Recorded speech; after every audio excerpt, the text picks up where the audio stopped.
the seawall, yeah, and that's in the works now. I mean, you know, the design thing is done.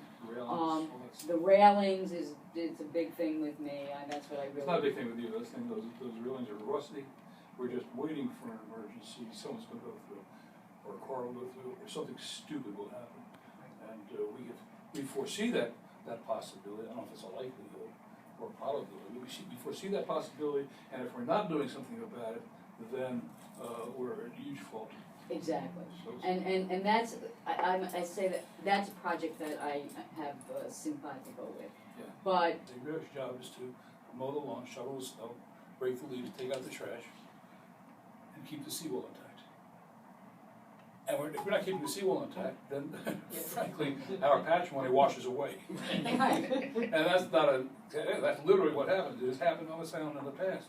We had to divert funds suddenly to fix a seawall breach, money we didn't really have, but we had it, but it was earmarked differently. But we had to. The Corps of Engineers says you must fix that now. And I'm talking about a piece of sidewalk up behind Manhattan Park.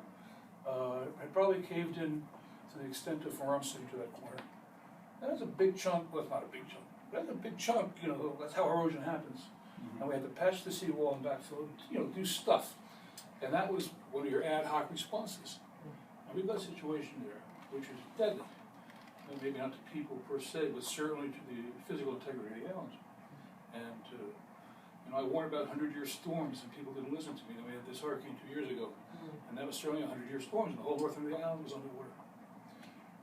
So these things do happen, and they must be foreseen, and they must be prepared for by necessary expenditure, or else we and the state, whoever's involved with this island, are derelict in our stewardship.